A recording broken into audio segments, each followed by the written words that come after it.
All of his co-workers were gone. What could it mean? Stanley decided to go to the meeting room. Stanley cradled the bucket in a gentle embrace, protective yet delicate, assertive yet compassionate. Stanley clutched the bucket tightly to his chest and entered the door on his left.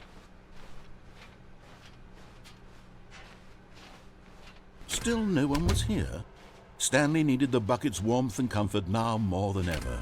Perhaps his boss's office was where he'd find her. Coming to a staircase, Stanley and the bucket walked upstairs to the boss's office.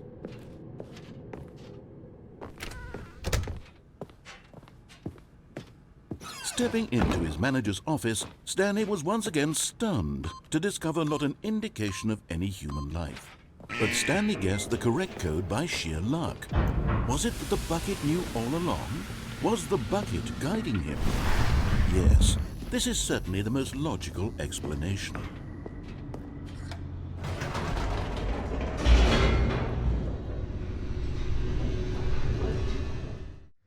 The elevator raced downward, plummeting towards an unknown fate. It would be all Stanley could do to keep himself together, if not for the bucket.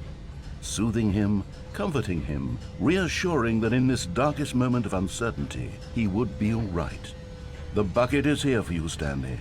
Everything will be fine. Stanley and the bucket walked straight ahead through the large door that read, Mind Control Facility.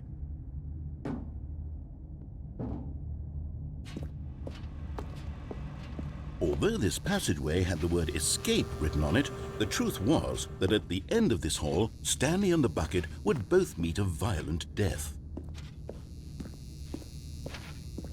The door behind them was not shut. Stanley and the bucket still had every opportunity to turn around and get back on track. At this point, Stanley and the bucket were knowingly walking forward into a very painful death for each of them.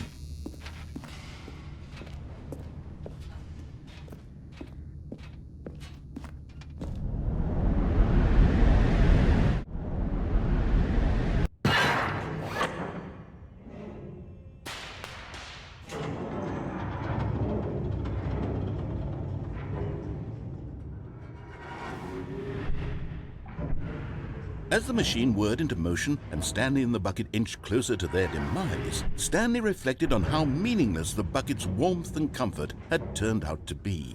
To be sure, it puts the mind and the soul at ease to embrace the bucket, but what use is a sense of ease when you're about to be crushed to death? This is what Stanley thought to himself, and he sort of kicked himself for wasting so much time carrying a bucket everywhere. Farewell, Stanley.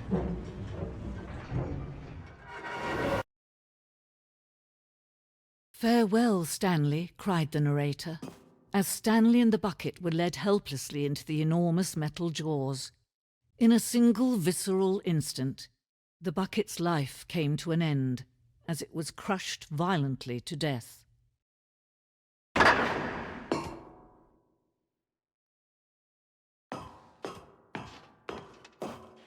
It was a shame, the death of such a magnificent bucket.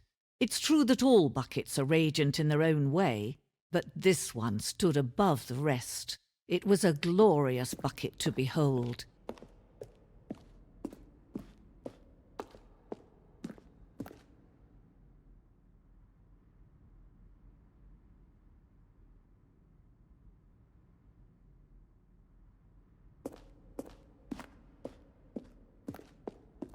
Can you see how arrogant it was for Stanley to take a bucket like this and to claim it for his own? Can you see the hubris that blinded him? Can you see that the bucket is far more noble than Stanley will ever be in his short life?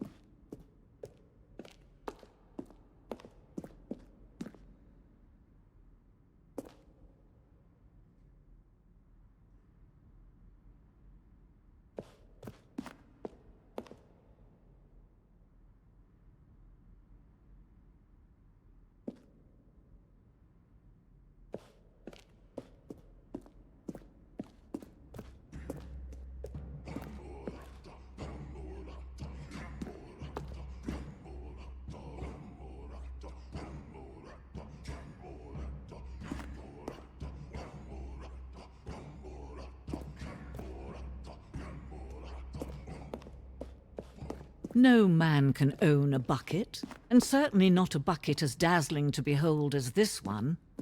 It is man who should kneel before the bucket.